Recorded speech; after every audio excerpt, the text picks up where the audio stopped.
The next property is called the duality property, which is one of the very important properties, again, that we'll talk about. But before we talk about the duality, in the previous example of the time scaling, we just forgot to multiply by 5. So the rect, after we calculated rect 2t minus 3, the Fourier transform of rect 2t minus 3, we need to multiply by 5. So when you multiply by 5, multiplying by a constant, you have to multiply the same constant in both sides. So this will result in 5 over 2 sinc and then exponential. So multiplying by a constant is very easy. You multiply by the same constant in both sides.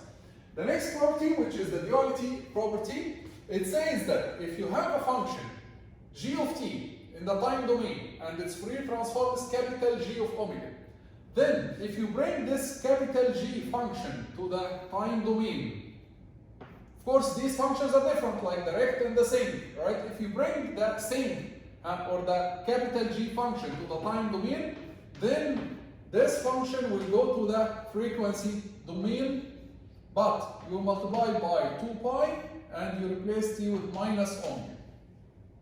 So this duality property, why it is important? Because it doubles the amount of Fourier transforms that you know. So for example, you know the Fourier transform directed sinc, but so far you didn't know what is the Fourier transform of sinc in the time domain. If I give you sinc in the time domain, you didn't know how to do it. You have to do the integration and you go through long derivation, right?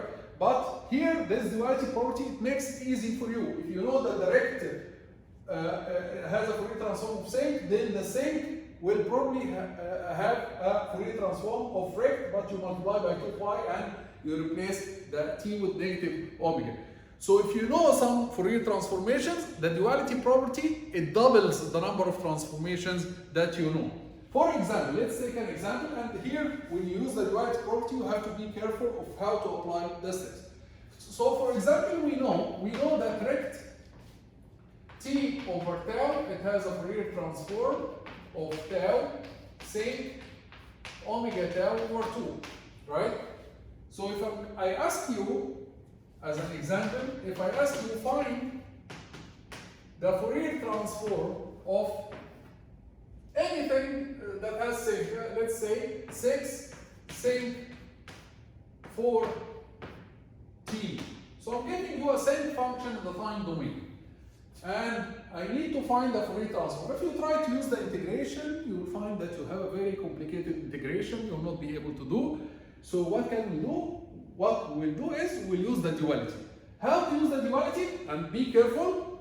First thing in using the duality is to write the rule as it is written. Yani, you say, I know that rect t over tau, it's Fourier, write the rule, general rule. Rect t over tau, its Fourier transform is tau sinc omega tau over 2. Then the duality says that if I bring this here, so it will be tau. I bring this here means I replace omega with t. When I say bring this here, this means that you replace omega, our variable omega, with the variable t.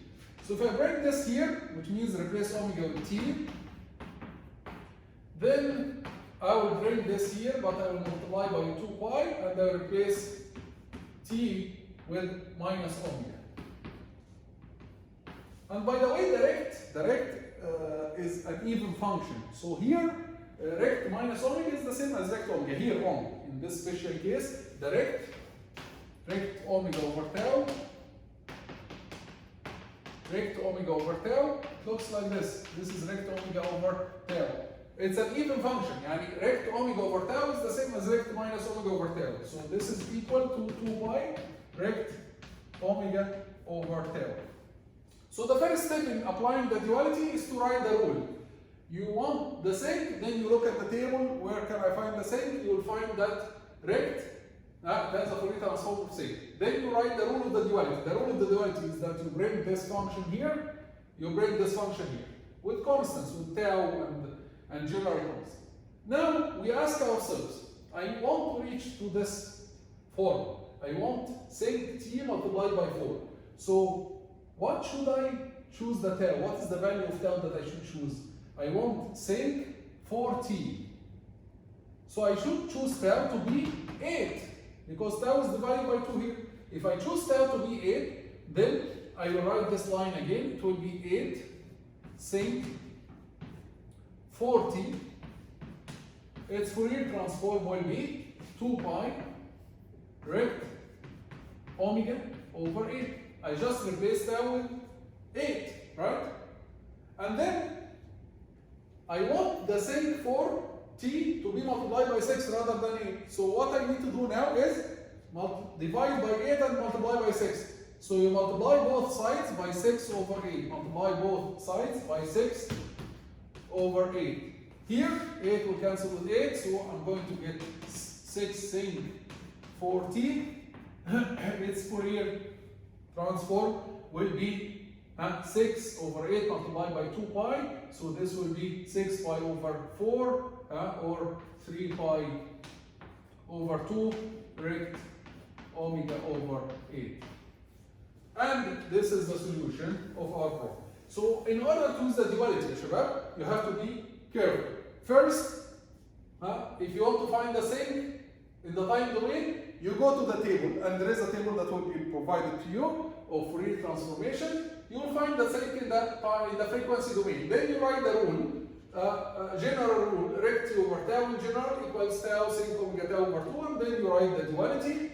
You replace omega with t, here you replace t with minus omega, and you multiply by 2 pi. This is the rule now. And then you choose what is the constant, what is the value of the constant that will give you the function that you want. So here we found that in order to get sin 14, we have to put tau equals 8. And then you change the constant outside by multiplying by another constant, like 6 over 8 here in both sides, and you reach to the result that you want. So here the duality is very important because it doubles the number of transformations that you know. Okay? Right. The next property is a not so important property. This is for the first time. I'm telling you, this is not so important, but it's interesting to know. It's called the conjugate symmetry property. Conjugate symmetry property. So property number 6, it's called the conjugate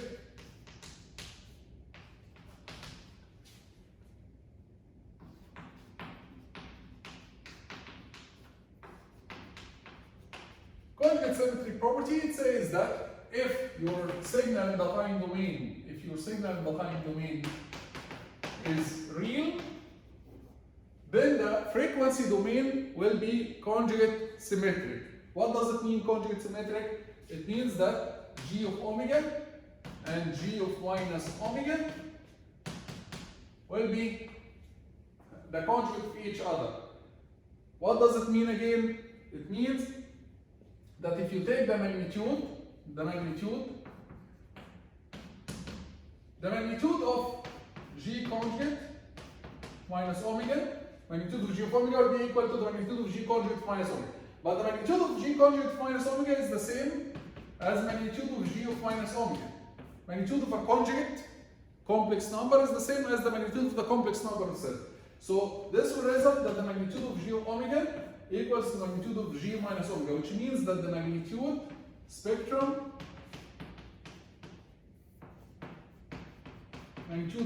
density is even. Like, what else? If you take the angle, this is a complex number equals to a complex number, so the magnitude should be equal to the magnitude. This is what we did here, and the angle should be equal to the angle. So the angle of g omega will be equal to the angle of g conjugate of minus omega.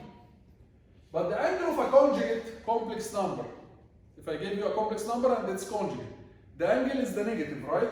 So this is equal to negative the angle of g of minus omega. So here, the angle of g of omega will be equal to the negative the angle of g minus omega, which means that the phase is odd. So this is the meaning of conjugate symmetry property. The conjugate symmetry property basically says that if your signal in the time domain is real, then the magnitude of the spectrum or spectral density, in order to be accurate, the magnitude of the spectral density will be even and the phase will be odd. Does it remind you of anything that we studied before?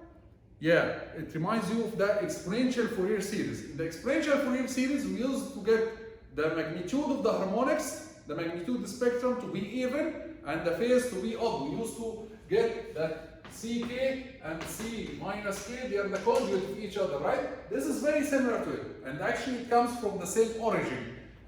So the magnitude spectrum will be even and the phase will be odd. The proof of this property is very easy, by the way. We can prove it quickly by saying that we know that from the inverse, from the Fourier series, the Fourier series says that g of omega equals integration from minus infinity to infinity, g of t exponential minus g omega t dt, right? Let's take the conjugate of the whole equation. The conjugate of the whole equation will be integration from minus infinity to infinity. We'll take the conjugate here, and we'll take the conjugate of this. The conjugate of this will be plus. And then if g of t is real, then g conjugate will be the same as g.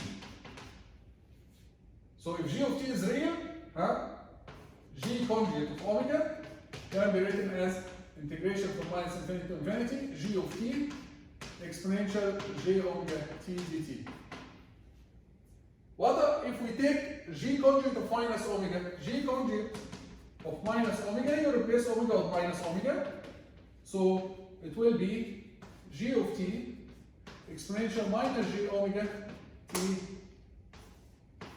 dt, which is the same exactly as g of omega, right? So this is the proof that g conjugate of negative omega will be exactly the same as g of omega, and this is called the conjugate symmetry property, which means that the magnitude spectrum will be even and the phase will be odd. We'll continue with the other properties in the next video.